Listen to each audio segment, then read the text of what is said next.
Troops, here we are, another Eagle podcast. We're flying. This year is absolutely flying by. March, and we've got another awesome guest. We've got Lucy from Ride Property. Lucy, how are you doing? Hi, I'm really well. How are you? I'm very well. How's life? How's things?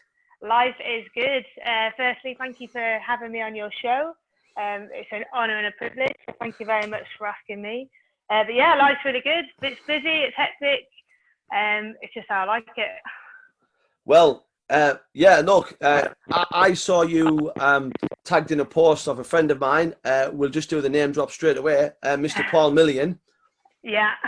And I was like, oh, who's this then? And I sort of checked out your profile, checked out your Instagram, and I thought, a young property developer making waves. I'm going to have to see if she'd like to come on the podcast. So, thanks very much for being open to do the show. So let's just dive straight into it. Why have you got into property? Okay, so I'll take it back. Yeah. So me and my partner Steph, business partner and partner of life, my wife. We both serve in the military. We have done for quite a while. I'm kind of coming towards the end of my career now. Yeah. I haven't got that long left. Steph's done about 10 years, and she was deployed last year to the Far East on a ship for like 10 months. Right. I'd had some pretty nasty shoulder surgery after a pretty gnarly snowboard accident. So we were both twiddling our thumbs, Steph on a ship in the middle of the ocean, and I was sat at home going mental. And we just started getting into audio books, like listening to some property books. Yeah. Taking a bit of an interest of something that we could potentially do that we could grow together outside of the military. Which it started off as just reading a couple of pages here and there, and it grabbed us pretty quick, to be honest. Wow. Yeah, it opened our eyes up massively to the opportunities that are out there, and I think just that kind of entrepreneurial mindset, which, if I'm completely honest, I don't really think was ever there initially for me. Wow. Growing up as a kid, like being in the military, I've kind of been in that institution. I've probably institutionalized myself. But yeah, like kind of entrepreneurial mindset of, being able to go out there and, the sky's the limit. Anything is possible if you've got the output, if you've got the drive and determination. And property just seemed like a really good way to do it. I find now, I myself I'm a part of Veteran Owned UK, which is run by a bloke called Scott Johnson. And it's a great organisation. Obviously, it's full of RAF, Army, Navy, Royal Marines. And the stuff coming out of the military now, the guys and girls coming out and entrepreneurial wise, it's exciting. I'm waiting to see who's going to be in the next sort of 5 to 10 years. There will be a stellar ex-military person who's at the top of the tree. That isn't just hearsay. That is definitely going to happen, because I feel like it, and it was sort of said to me in my military career, there's chiefs and there's Indians. And some people are good at following orders, and some people are very good at giving them. And I feel like if you've been good at giving orders, it's very hard to then come back into a civilian world and take orders, especially when you think, I'm a lot better than this guy or girl, and I'm taking orders. So have you already got a foot on the property market, as in you've already bought somewhere, or you're doing somewhere up, or is it like a potential project? So yeah, we've got a small portfolio at the minute. We had a couple of houses that we bought. So we had our kind of primary residence that we'd had in the military anyway. That was kind of just in the middle of the country. So neither one of us had a massive commute wherever we were posted. Kind of typical for most military couples. Yeah. And then became the accidental landlord. Both got posted away, so ended up renting it out.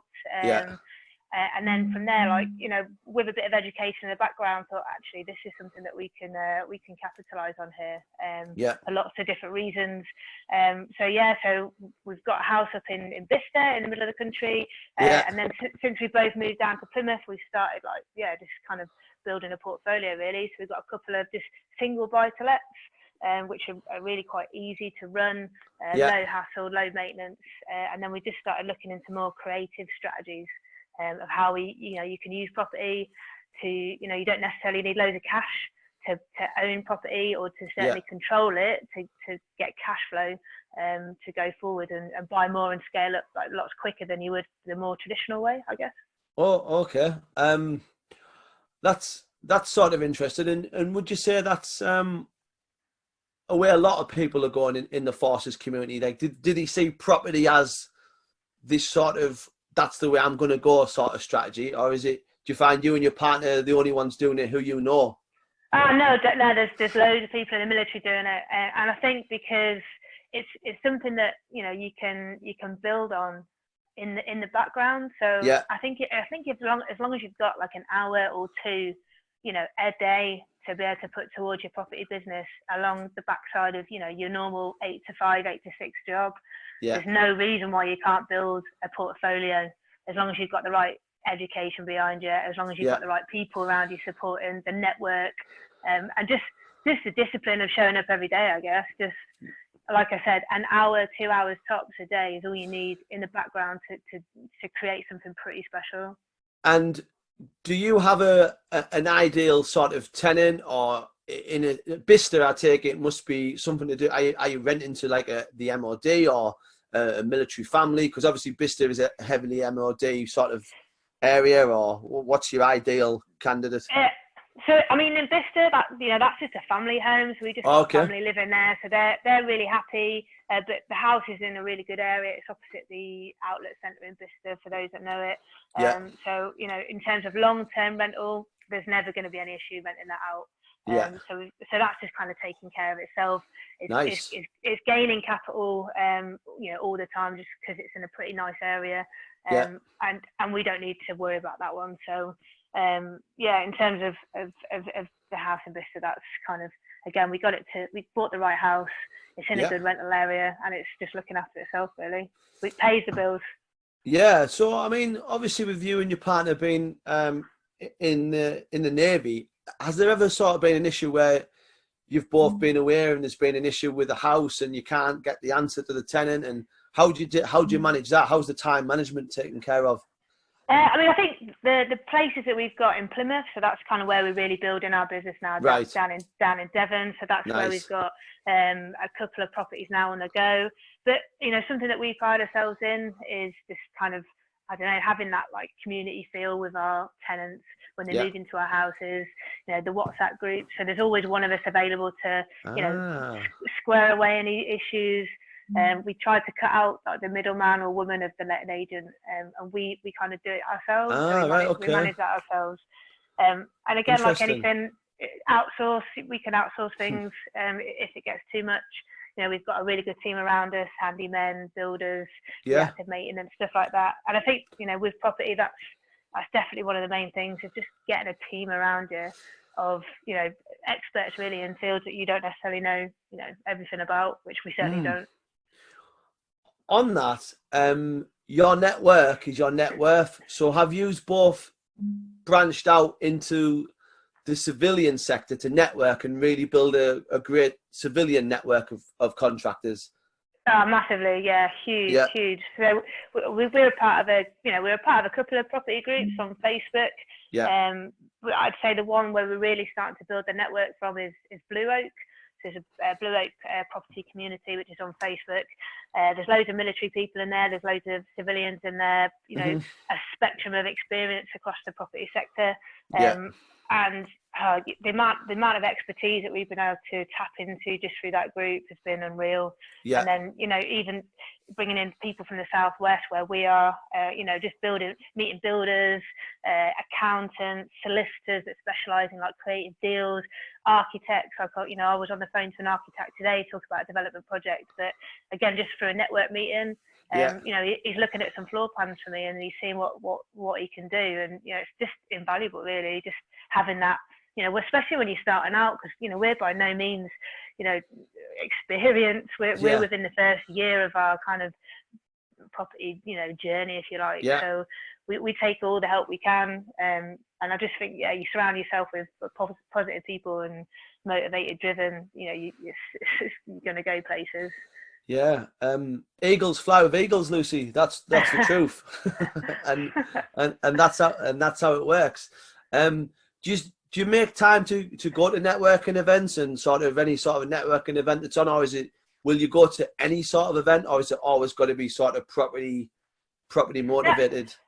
No, I think like definitely property networking events. So anyone that's kind of starting out in their property journeys, definitely get to your local property events. And there's you know, whether that's a PIN group, Property Investors Network, or Property Development Network, like Progressive Property. They're a really big property group in the UK. There's something in every single area for people to tap into.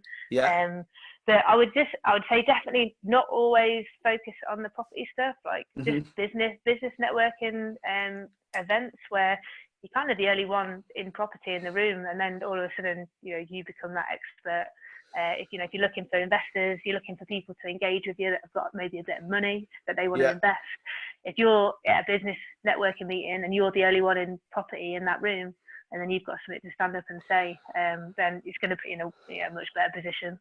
I mean, everyone needs a house to live in, or somewhere to stay. So sort of like whatever event you go to, someone will be like, "Oh, what do you do?" "I'm in property." "Oh, well, actually, I'm looking for." Do you know what I mean? And there's always, totally. You know, it's one of those things, isn't it? There's always an opportunity. And even if it's not, what I say to people, don't think about the direct opportunity. Think about 2 or 3 down the line where it's, you know, just because sometimes the person in front of you isn't the right person, left or right of them, that might be the audience. And sometimes you've got to go around the corner to get where you need to be. I completely agree with that. Completely agree. And I think in property as well, sometimes it can seem like quite a slow pace in, you know, trying to wait for things to get done and solicitors to do their thing, or, you know, for offers that you put to vendors that you're waiting to hear back on. And sometimes it can feel quite slow, and you can feel like you're getting nowhere, but just having the I don't know, the will to just play the long game, do what you got to do, you know. No, look, absolutely. I'm sort of very privileged to have made Paul Million as a friend after leaving the forces myself. And when I bought my property, what I know about property, you could write on a post-it note. I didn't know anything, and all of a sudden, my long-term flat that I lived in, the new landlord come in and said, "Yeah, thanks for a lot. Things are changing, and you and your partner are out." And I was like, "Oh wow, there's your notice. You've got 6 months." So we saved a deposit for a house, and I was like, "Paul, I need to buy a house." So he's like, "Right, whenever you go and look at one, mate, give us a shout." Blah blah blah. And like having Paul Million to go with you looking at a house, do you know what I mean? It's like going to a networking meeting with Gary V. It's like he was just like, and he was like, "That one, mate." I was like, "Yeah, that one." And I'll take it. I'll take it. So as well, be open is what I'm saying. Is be open to making connections, because you don't know 100%. what other networks are going to open up for you. Have you encountered any sort of problems or any sort of issues where you've thought, "Ugh, I don't believe this"? Because predominantly people in the military like things to just happen, and it's like, "Okay, fella, when's it happening?" I think that, like, you'd probably hit the nail on the head there. I think expectation management, from my point of view, about when things are going to get done, timelines, which is something that, you know, I'm learning to change that set point, and just, you know, just it's a whole new world that I'm stepping into, and it's really easy to get frustrated, but again, sometimes you just got to sit back and look at the bigger picture, and just, you know, when you're spinning lots and lots of plates, and if one plate is taking quite a while to spin, then you can go and work on some other plates. It's fine. I've got this image now in my head of you and your partner in a room with about 1,000 plates. Just I like that, spinning plates. Yeah, go and spin a plate. No, that's really good. And one thing I was really impressed with, Lucy, I think your branding is absolutely fantastic. Have you paid someone to do that, or have you just designed it yourself? Or I mean, to be honest, like all the stuff that we've got at the minute, so we've got Ride Property, which, you know, we've got Facebook pages, Instagram pages, LinkedIn, and our new business, Ride Lifestyles, which Ride Lifestyles is very much like the customer facing side of the business. Nice. Ride Property, there's more like investor facing. But yeah, in answer to your question, we've done everything ourselves at the minute. The website, wow. However, it needs work. Like it was 6-8 months ago when we created it, and as we know, the train moves forward, and things change and we develop, and yeah, it's certainly something that I'm actually tapping somebody up at the minute to sort our website out. Right. Okay. Just do some tweaking of bits and pieces to push it on a little bit. And with the new generation of home buyers, home renters coming up, how important do you think it is to have a really solid presence on not just professional media, as in LinkedIn, but social media, so people can see the fun side of the Ride Property Instagram page, and Facebook, etc. How important do you think that is? I think it's invaluable, to have that social media presence, and it's something that I'm learning all the time. It's something that I'm actively working on it every single day to be better. And I think Tej Talks did. I was fortunate enough to listen to one of his seminars a couple of weeks ago, and he said, you have to get obsessed with it. Like, you have to just be obsessed, and it is hard work, and it does take up all of your day. But that's the power that social media can have if you do it right. But it is going to take time. But I think, in terms of people wanting to come and rent our houses, people wanting to come and rent our rooms and our HMOs, that Ride Lifestyle image that we're trying to portray, that community living, boutique style, like fun shared living with our kind of values associated to it, that we can put across on our website and our pages, I think is really, really important. But at the same time, from an investor point of view, people that want to work with you, just following your journey, really, like just seeing what you do on a day-to-day basis, what you're all about, what makes you tick, what you stand for, what your beliefs are. I think that's really, really important. And again, something that we can really put across with social media, like on a daily basis, whether that's a live, whether that's a story, whether that's a polished corporate brand that we want to put out there. I think it's massively powerful, huge. That's I get a lot of military. Obviously, you are military, so I get a lot of this sort of military ethos coming through, which I think it is really, really good. Like almost like the core values of the military unit. Sort of what you're saying there is, I take it, you want sort of people on brand, don't you? Like you renting a room or a property, but actually what you're renting is a part of you, isn't it? And you're trying to make sure that couple, family, whatever it is right for you. It isn't just, I'll take your money and I don't really care who you are. Massively. And that's something that we try and like pride ourselves with regards to, certainly from the rental side of the business, is that, we're a family run business, we're local. If there's issues, we're there to sort it, and we've got a good team around us. And we've just got a family that, well, I say a family, a group of nurses from the Philippines. Actually, nice. They've just taken on one of our HMOs in one hit, like every single room, because that kind of culture is that they all want to stay together. So we went and they didn't have any transport to drive to meet us for the viewing last weekend, so we went and picked them up. Me and Steph, I was in the van, Steph was in the car. We went and picked them up.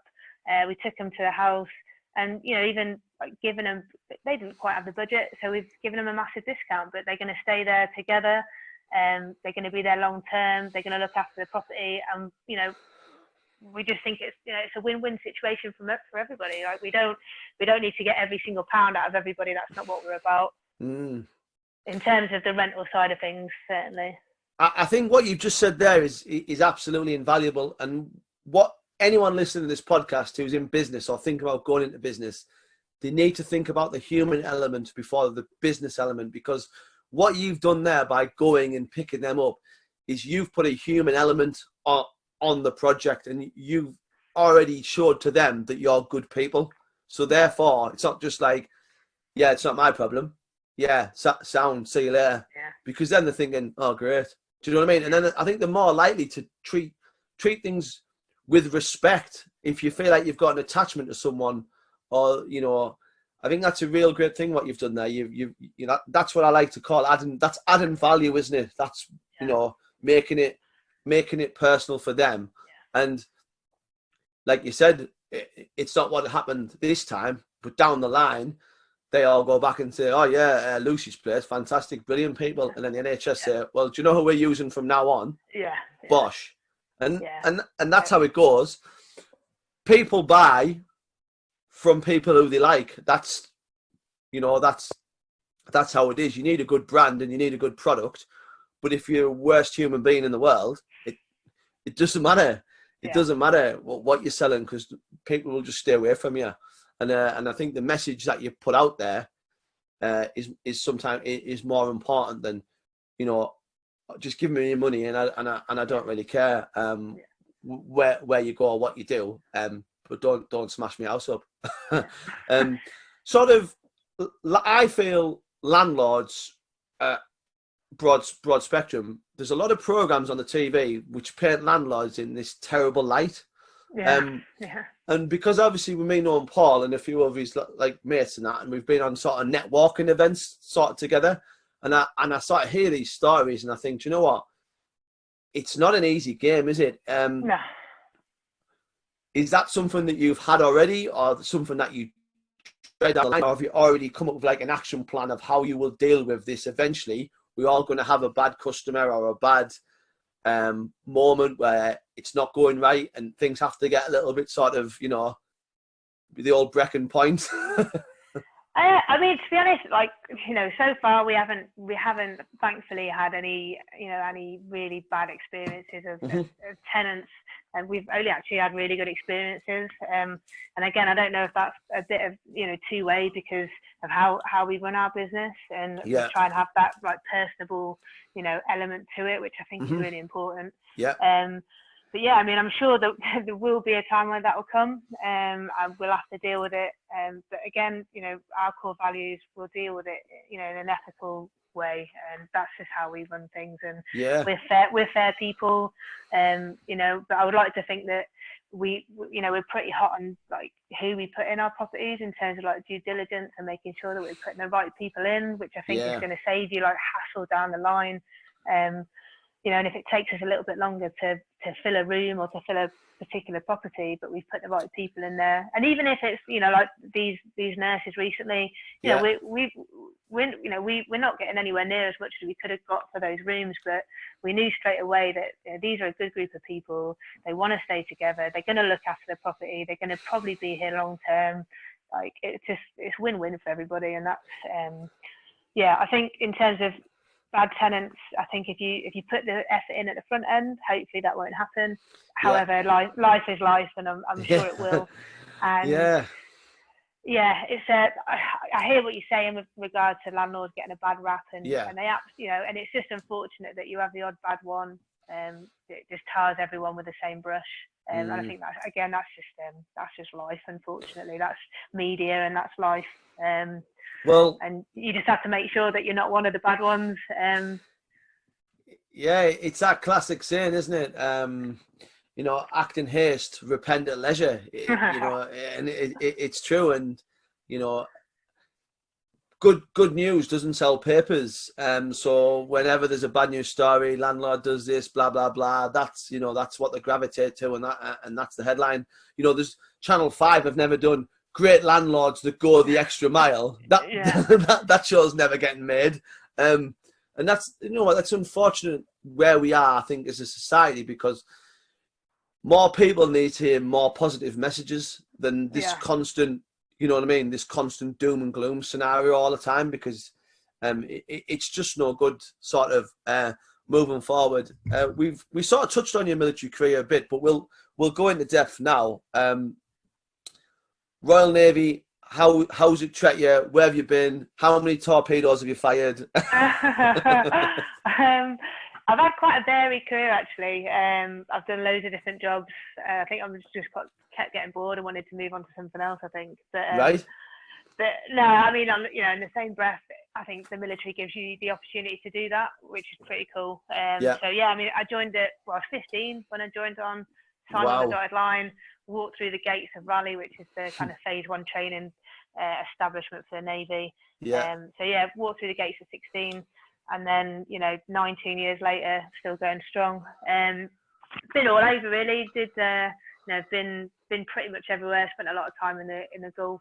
Yeah, did imagine. Did a tour of Iraq back in 2004. Yeah.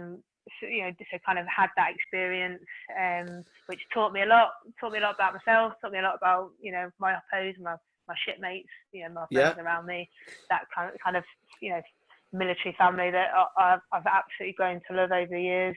And yeah, I've been on ships all over the world, like, runs ashore in terms of, going out and about in different ports. Lots of drinking, lots of getting in trouble in my younger days. But actually, on the flip side, I joined with no qualifications really. I had 1 or 2 GCSEs, but that was about it.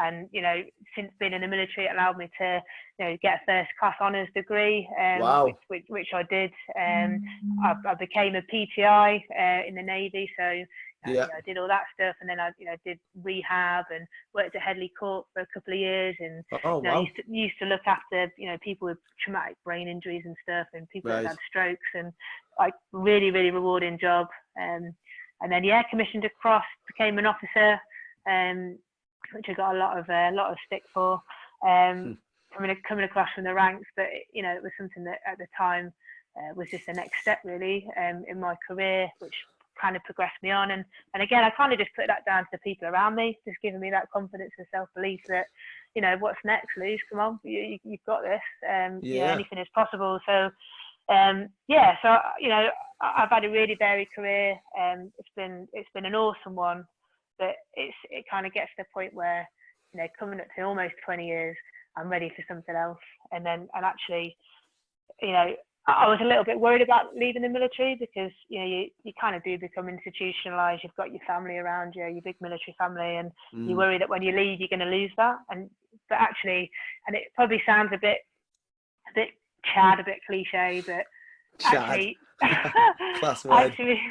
Actually finding like property and then the networking community, we've made so many friends, and I know it can sound a little bit sickening, but that's genuinely true. We have found like a whole new like family, which is really reassuring actually for when I do actually walk out and leave and have my ID card back in, that I've still got that, and it's a nice feeling. You've touched on loads of stuff there, Lucy, and I think when someone leaves the military, you lose a community, and it's important that you replace the community. Otherwise, you end up, and I know a few people like this, you end up that guy down the local bar with your old regimental T-shirt on, telling stories about the NAFI and when it was a tour, and you almost become a parody of the thing that you used to sort of go, oh, old Tony's down the bar giving it the big time again. Yeah. And it's very, very important that you are literally replacing your Navy oppos with your new property oppos, and you'll be that caught up with what's going on, you won't have time to think, oh yeah, remember when I was doing this then, and I did that then, and I used to be able to do a PFT in this time, and now I'm a bit of a biffer. But it's 100% right, because without sort of going too into it, when I left, I didn't have nothing to leave into, and that transition period was really hard until I found that actually I'm awesome in the outdoors and I need to be doing that. It was really hard, and finding the veteran-owned community again, I found a new community of oppos, and I think that's very important for people who have been in a told when to get up, told when to eat, told when to go to the dentist, told when to finish, told how long you can have off, to all of a sudden, well, just crack your own detail, buddy. Well, I've never cracked my own detail, so I don't know how to. But you must have seen the Royal Navy change a lot as a sailor, as a woman sailor on ship. What's it been like from the day you walked in to how it is now? And is there good and bad in both? Oh, good question. Yeah, I mean, it's massively changed, and it's still changing now. I mean, in terms of a woman being in, and actually, in terms of being a woman that's married to another woman being in, like when I first joined, that had only been legalized like a year. So that was still a pretty like touchy subject when I first joined. Whereas we've come a long way in terms of like equality and diversity and everything now. So that's clearly not an issue anymore. And I think even just women in on ships, like that was something that that's been around for 30 odd years now, but over the last 20 years I've definitely seen the attitude towards women, like working alongside men, doing everything that men do. I mean, you've probably seen in the news recently that the first woman passed the para training course, which, if I'm totally honest, I never thought that would happen. Not because I didn't think a woman could do it, I just never thought that the institution would allow that to happen. So I just think that's mega positive going forward. I mean, I actually was due to go on my all arms commando course to get my green beret. And I kind of spoofed in, had open shoulder surgery, and that kind of put pay to that. But in terms of kind of pushing the limits of what women have, are all about in the military, then I've definitely been an advocate for that. And I've definitely seen a change, for the good, for the positive, and it will continue to do so. I'm all for it, mate, Lucy. As long as the standards don't change, if you can pass, absolutely, I don't care what you are, what you say you are. Honestly, not bothered what you do after 5 o'clock finishes. Do you know what I'm saying? Like, I know some absolute missiles who come out with me women wise, and they're absolute killers.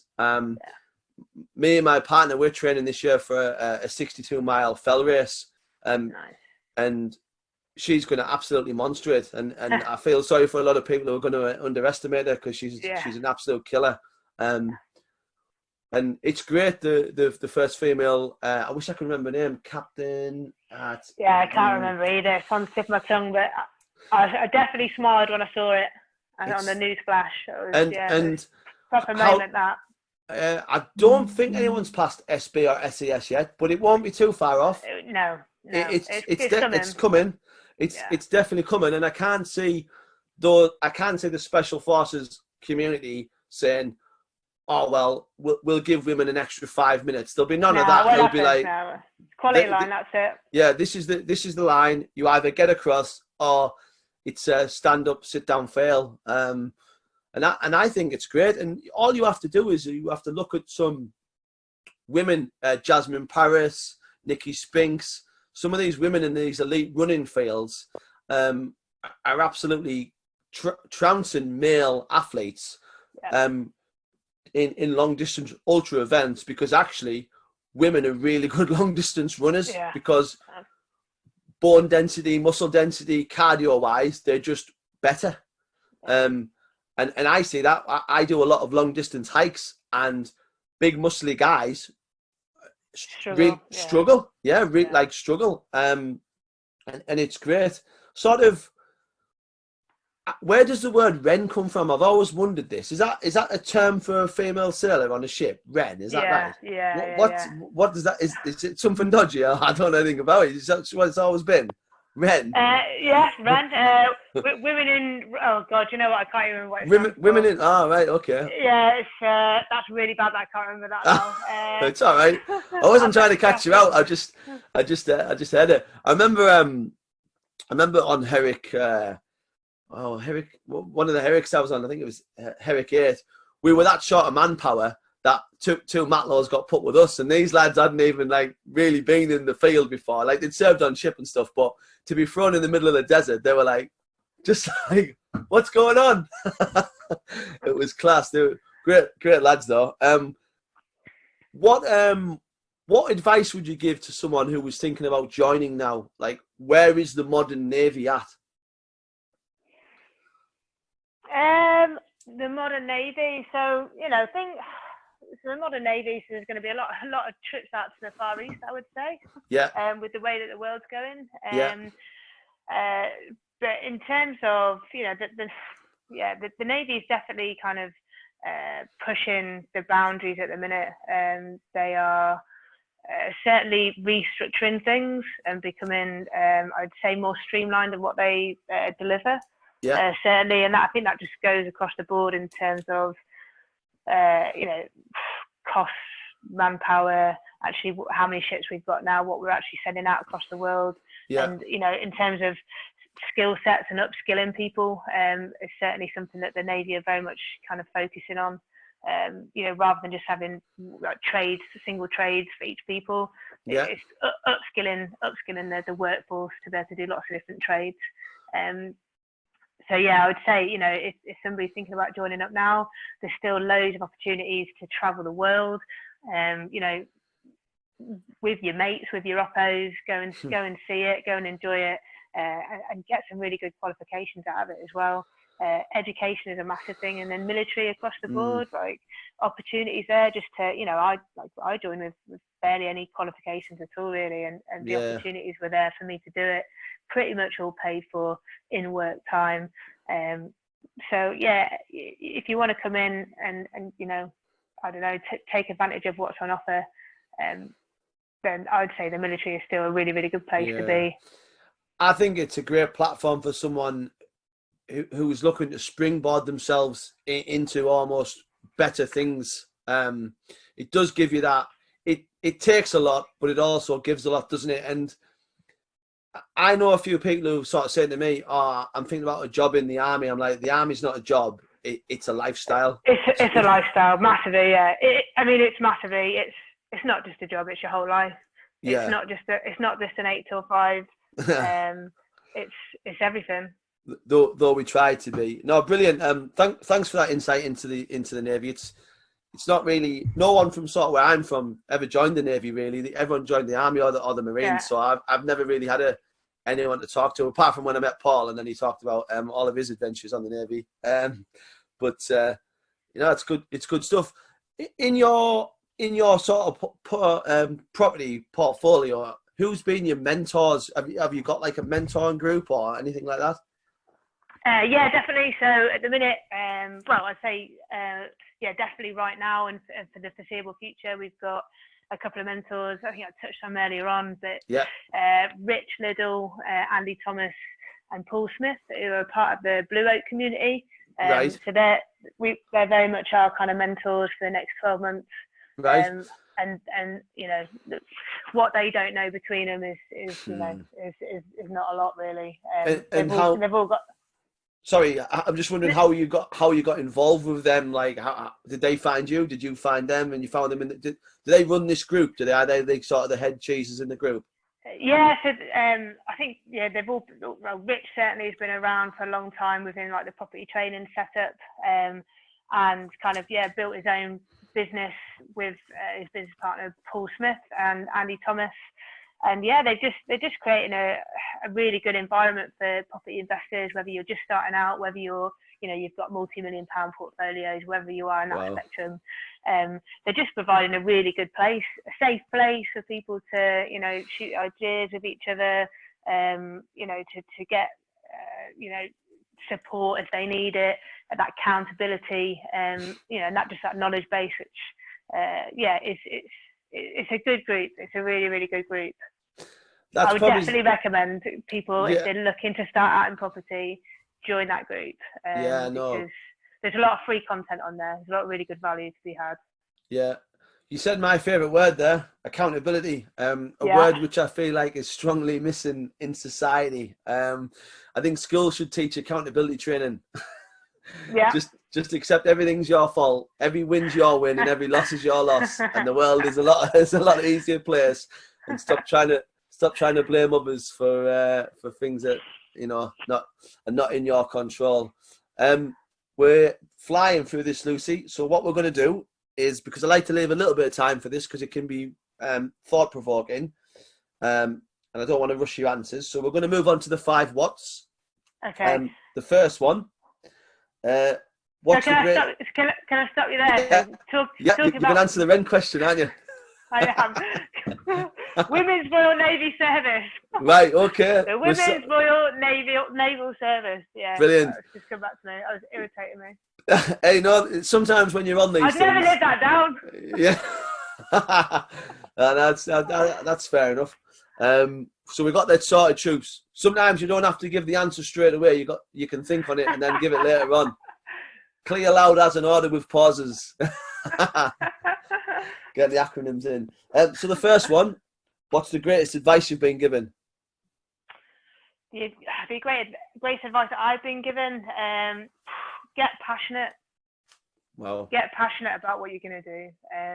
Because if you're going to pick something that you want to do well in and you want to build and want to create, if you're not passionate about it, then you failed. You might as well not even bother, because I think anything in this world that you want to, you really want to push on to the stratosphere, that you need to be passionate, you need to be obsessed about it, you need to be thinking about it, eating it, breathing it 24/7.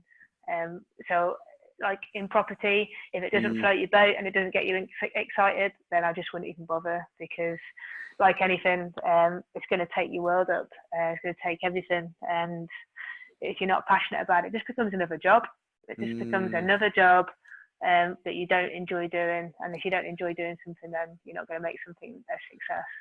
Yeah, no, that's an absolute great point. You've got to live and breathe it. I mean, it's got to become your absolute, it's got to become your DNA. And if you're thinking, well, I'll get into property and I'll get £600 of rent and and I can buy a Ferrari and I can do this and I can do that and I can go to, do holidays, you'll never get there, because you won't have the passion to put up with the bullshit that comes along with the road of it. And it'll be over before you know it.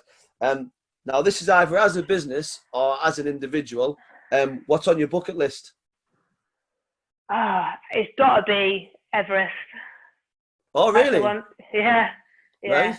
It's been an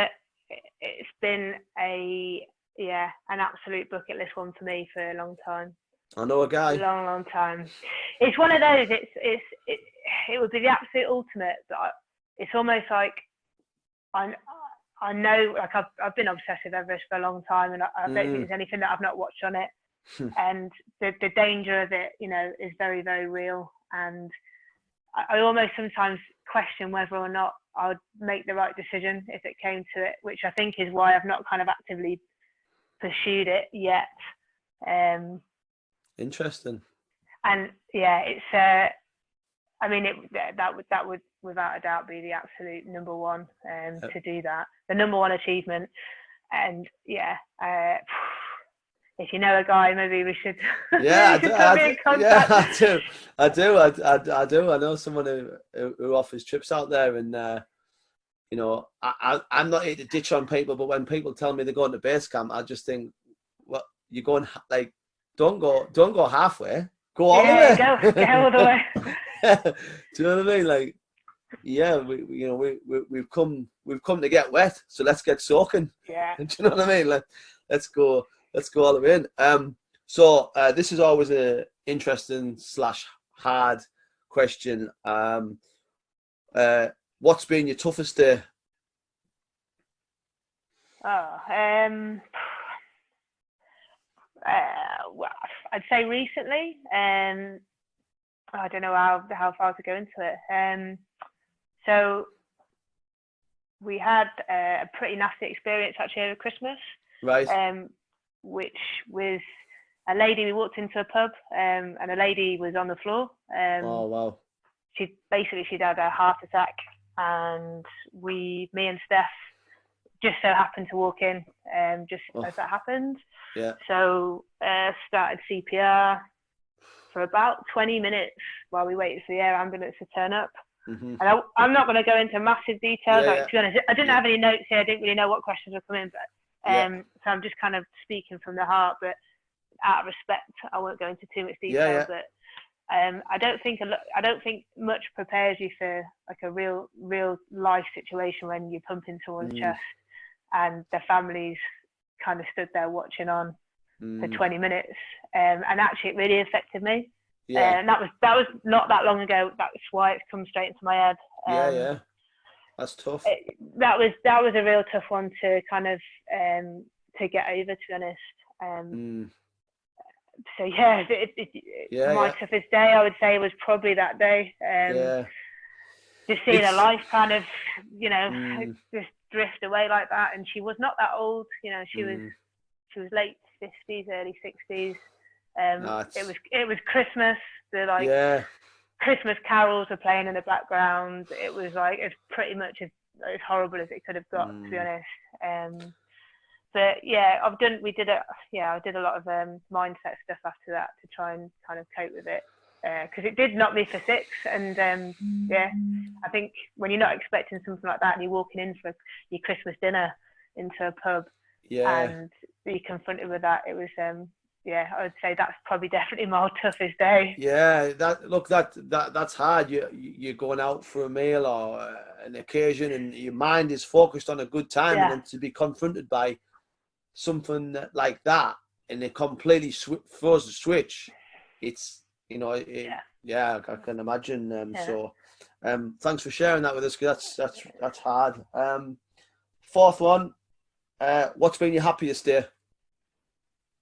Getting married. Yeah. Yeah, getting married. We buggered off to Miami. We nice. We didn't tell anybody.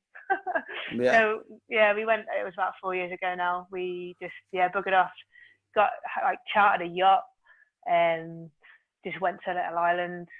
Just got it done. Got on the champagne, and just kind of did it the way that we wanted to do it. But I'd say that was definitely my happiest day. Was getting married.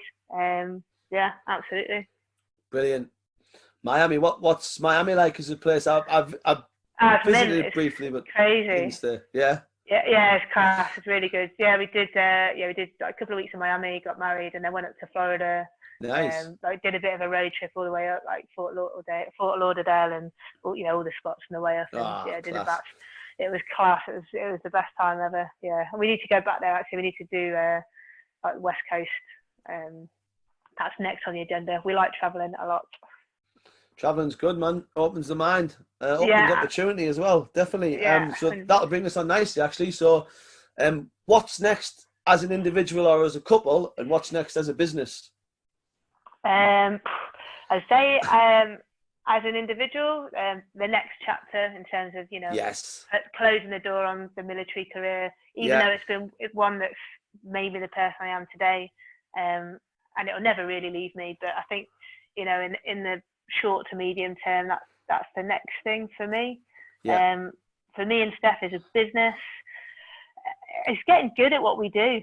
It's really easy to get that kind of shiny penny syndrome because there is so many opportunities out there. But I think it's easy to get caught up in looking forward, and it's important to look at a strategy and where you're going, but I think it's easy to miss the tactical stuff, like the stuff on the ground, and actually just getting good at what we do and providing a really good service, and providing a service to an investor that wants to invest their cash into our company for us to do, to give them a really good return, hassle free. That's something that we're very much passionate about, kind of just getting right and getting really good at that.